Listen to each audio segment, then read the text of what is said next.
Iyi page dutangiranye niyo kuri Upwork. Reka mbikuze mbere yuko video itangira. Ndabanza mitemo bank account mitenkanda get paid. Urabona yuko bahise bambwira ngo congratulations. Urabona yuko amafaranga yangezeho. Buri munsi iyo mbyutse ndeba muri Gmail account yanjye. Gusa nicyo kintu cya mbere kingora. Ubwo ndi kuvuga guhitamo umukiriya ndi bwakire. Dore aba bose n'abakiriya. Aba bose. Gusa reka mitemo nk'uyu. My goodness. Reba uyu nguyu yamaye akazi guhera ejo bundi. Guhera ejo bundi dore akazi ka mbere ntago ariko twose nadukoze. Reka turereba nk'aka ngaka ari kuma hagati y'amadolari 18 n'amadolari 146. Ese nawe iyo ubyutse nukubibaza cyangwa uri kwibaza aho urakura amafunguro y'uwo munsi, mu gihe abandi turi kwibaza ngo nsubaye amafaranga tuyemere cyatuyareke, yewe guhitamo byatugoye. Gusa reka nkubere igisubizo nkwereke uko ushobora kujya ukorera arenga amadolari 300 ku kwezi cyangwa ku munsi bitewe nuko wakoze. Waba ukoresha telefone cyangwa computer, ikintu bigusaba ni internet gusa n'iminota itagera kuri 30 ku munsi. Ikintu cyatuma utabimenya nuko ushobora kwihutisha isegonda na rimwe ry'iyi video, nutihutisha ku musozo uranshimira. Nitwa Kata Yves, reka dutangire video. Reka dutangire dufungura account. Ukimara kwandikamo upwork.com uhita kuri no page, ugahita ukanda hano handitse sign up. Ukimara gukanda hano handitse sign up uhita ubona hano uburyo butandukanye bwo gufungura account. Uburyo bwa mbere nubwo gukoresha Google account, uburyo bwa kabiri nubwo gukoresha Apple account, uburyo bwa gatatu nubwo gukoresha email.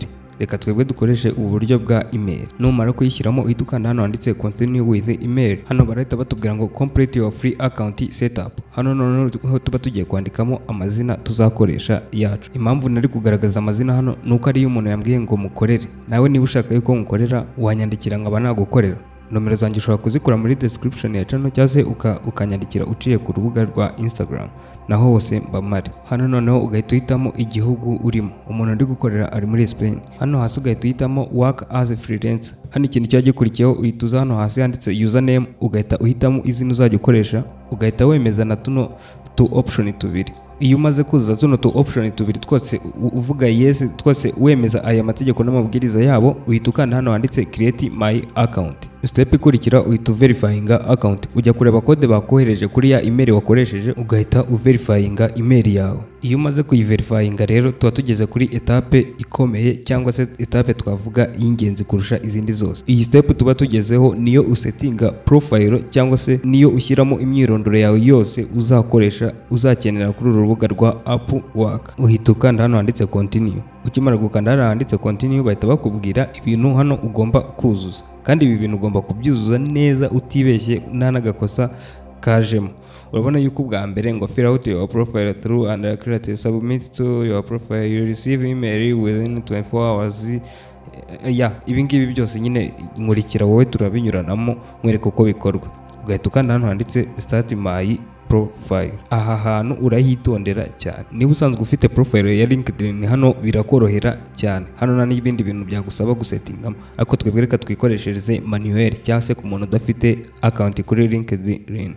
Reka hano tuhita twebwe duhitamo category. Umuntu ndi gukora njyewe yansabye yuko ari gukora muri category ya writing.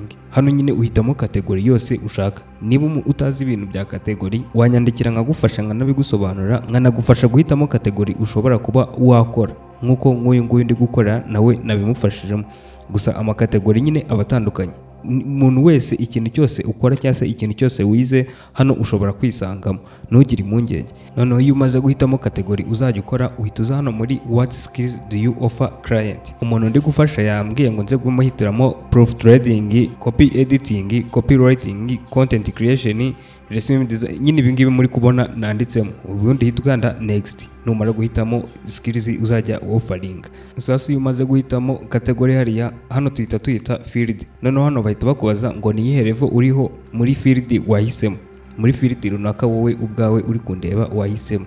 Umuntu ndi gufasha ngewe yambwiye yuko ari kuri entry level. Nawe uri kundeba ari ubwa mbere uyijeho nyine wahitamo entry level, kuko hano ntago bakunda umuntu ubeshya. Noneho tugeze muri education. Education hano ni ukuvuga ngo ugomba gushyiraho ibintu wize cyangwa se amashuri wize, kandi nabwo niba utarize nta kibazo. Ibi ngibi nyine ni ibintu byo kuvuga ngo biragutandukanya n'abandi muhanganiye ako kazi muri buze kubona. Niba warize nyine ugomba kuzuzamo hano ibyo wize n'ibigo wizeho, numara kubyuzuza nyine uhita ukanda save. Niba utarize nta kibazo, n'ino step wayisimbuka. Reka dusubire inyuma ubundi ino step tuyisimbuke, tubijyanirane nyine n'abantu wenda batagize amahirwe yo kwiga. Urahita ukanda hano handitse skip, uhita ukanda hano got it, ubundi bahita bakuzana kuri step ya 5 ikurikira, kuko hano tuba dufite step 11. Iyi step dukurikijeho ni ya employment. Niba hari ahantu wakoze, niba ari company wakoreye, niba ari wowe wikoreraga, nabyo ubishyireho nyine, uvuge n'ahantu wakoreraga n'igihe wahakoze cyangwa se biki.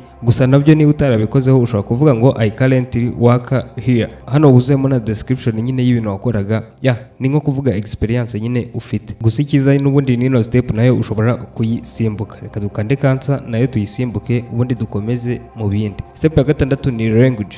Hano uhitamo indimi ushobora gukoresha, nyine indimi zose ushobora kuvuga hano uzishyiramo, kuko ntabwo wamenya ahantu umukiriya aturutse, kuko iyi ni platform nyine iguhuza n'abantu bose bo ku isi bitewe n'ukuntu wowe mwakominikana. Umuntu ngiye gufasha yambwiye ngo muhitiremo izo language nizo akoresha, ubundi uhita ukanda next. Tuhite tuza kuri step ya 7 ikurikira. Ino step rero niyo uhitamo igiciro ukoreraho ku isaha, bitewe n'ukuntu wowe wizi cyangwa se bitewe n'ubushobozi ufite, uhitamo igiciro ushobora guca abantu ku isaha. Sinzi niba ibyo bintu uri kubyumva. Gusa ibi ngibi n'ubundi ntugire ikibazo, ushobora kubihindura anytime. Ibi wabihindura, gusa icy'ingenzi nuko nyine uba wabisetinzeho bwa mbere. Gusa ngewe umuntu ndi gufasha yambwiye ngo nze kwandikaho aya ngaya muri kubona nyine nanditseho $50 ku isaha niyo azajya akostinga abantu. Urukumva ayo mafaranga, ubwo ngubwo najya akora amasaha 6 azajya akorera urafata 6 kube 50. Niyo yambwiye ngo ngize kumusetingiraho. Hano hasi nyine ni komisiyo Upwork ifata igucharginga nyine, ubundi ugahita ukanda next. Ubundi ugahita uza kuri step ya 8 ariyo twita overview, title and overview. Hano ni ukuntu umuntu ugiye kuguha akazi aba akubona, cyangwa se ni ibintu nyine. Reba nk'urugero hano wenda nk'ukuntu title yawe yakagombye kuba imeze. Reba hano wenda dufite a short statement describing the service you offer example. Ibi byose nyine. Gusa nyine iyo uri mushyashya biba ari ngombwa ko wirefera ku bandi. Uhita uza hano kuri browser, ugahita ukanda hano open link in new tab, ugahita uza hano ku yindi tab, ubu ugiye kureba ukuntu abantu nyine basanzwe babikora, ukuntu basanzwe nyine babikora, kugira ngo se navuga kubigana. Ubigane kugira ngo nawe ukore nyine ibintu biri professional nkabo. Hano umuntu ndi gukora muri kategori ya writer, ndaza ndebe abantu hano babigize umwuga basanzwe babikora, ndebe amafaranga bacharginga, ndebe uko basanzwe babikora. Reba nk'uyu nguyu expert business writer, storyteller and publisher author. Reba ibikuntu asanzwe akora. Iyi niyo twita overview yiwe nyine, title and overview. Urabakopera nyine, sinzi niba nakoresha ijambo kubakopera, gusa ureba nk'ibyo bakoze nawe ukaza nyine ukabikora, ukabigana. Nk'ubu ngubu want to gain more traffic and follow to your blogger, the keys in that. Niba udasobanukiwe n'ukuntu ushobora gukora ino title and overview, wanyandikira nkabigufashamo, cyangwa se ugakoresha urubuga rwitwa ChatGPT ushobora kugenda nayo ikabigufashamo, ukayibwira kugukora title and overview. Gusa nyine nibikunanira wanyandikira nkagufasha nta kibazo. Aho wakorana contact zanjye urahazi. Kandi ikindi ushobora kwinjira mu rubuga rwacu rwa WhatsApp dukoresha, aho dusharinga ubumenyi butandukanye bw'uburyo wakorera amafaranga online. Injira ku rubuga rwacu rwa WhatsApp kugira ngo hatagira amakuru azajya agucika. Reba hano hasi muri description. Umuntu ndi gufasha wanjye rero ndamurangirije. Ibi ngibi nyine iyo birangije gushyiraho ino professional overview, uhita ukanda next, ugahita uza kuri step ya 9. Step ya 9 yo guhitamo noneho ifoto. Hano ugomba gushyiramo ifoto ya nyayo kandi y'isura yawe. Ugahita uza ugaselectinga ifoto ushatse, nyine ushyiraho ifoto ushaka iyo ari yo yose. Ukaza, impamvu nari kugaragaza ino foto nuko hariho umuntu nyine undi gukorera, ntabwo nshaka yuko mumubona. Gusa ariko ushyiraho ifoto kandi ugashyiraho ifoto y'isura yawe ya nyayo, kuko hano ntabwo bakunda amanyanga. Iyo birangije uhita ukanda save, urabona yuko ifoto yacu yagiyemo neza. Iyo rero aka ka etape ukarangije, kuko iyi nyine ni ifoto izajya igaragara kuri profile yacu nyine mu gihe abantu bagiye kudusacinga cyangwa se mu gihe abantu bari kudushakisha ngo baduhe akazi, n'iriya foto izajya igaragara. Ubundi uhita ukanda next, duhita tuza ku gace ka 10 ari nako nyine kabanziriza akanyuma. Hano naho duhitamo igihugu duherereyemo ndetse n'umujyi cyangwa se street address na zip code. Gusa hano baba bari kutubwira ngo we take care your privacy very seriously, only your city and country will be shown to client. Hano umujyi n'igihugu iherereyemo nibyo byonyine bizajya bigaragara ku bantu turi bubyereke.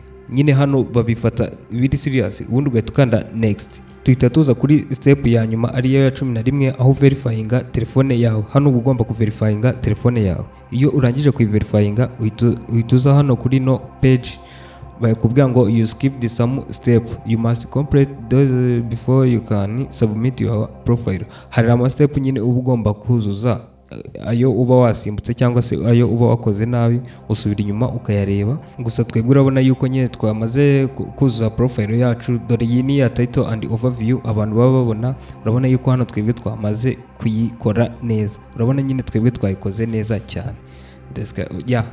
Urabona twayikora n'amafaranga ngaya tuyashyiraho. Gusa iyo ushatse nyine urabyeditinga. Skills twabishyizeho, employment history hano ntabwo twayishyizeho, ariko wowe ugomba kuyishyiraho nyine niba hari ufite. Indimi dukoresha twazishyizeho. Urabona yuko ibintu byacu byose biri ku murongo. Hano rero ubu kujya usubmitinge profile yawe ugomba kureba nyine ibintu utakoze neza ukabikora neza kugira ngo usubmitinge profile yawe. Nyine urongera ukagaruka ugacishamo amaso ukareba niba wabikoze neza ibintu byose, ubundi ugasubmitinga profile yawe. Ikintu hano nyine cy'ingenzi kandi ukwiye gushyira no mu mutwe wawe, kuri Upwork uba ugomba kugira profile imwe.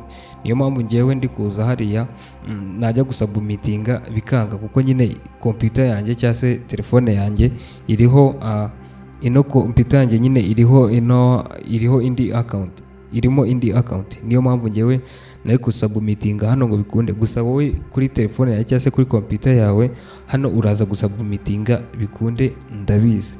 Nyine uba ugomba kugira account kuko banga ikintu cyitwa amanyanga. Rero niba ushaka kujoininga group yacu ya WhatsApp ushobora kuyireba hano hasi muri description ukaba wayijoininga. Niba kandi ugize akabazo akariko kose ushobora kukandika hano muri comment nkaba nabigufasha. Ikindi kandi niba wabuze nomero zanjye ushaka yuko nawe ngufasha ushobora kubyandika hano muri comment, ushobora kumpa contact zawe cyangwa se ukambwira ngo mfasha, ndahita mbona iyo message nanjye mbe nagufasha. Sasa hano urabona yuko twamaze gufungura account, urabona yuko natwe turi umwe mu bantu bagize Upwork cyangwa se mu bamemba ba Upwork. Noneho reba muri ya category noneho twahisemo, urabona yuko akazi gahari izi saha turi kuvugana ari akazi kagera mu bihumbi 19,912.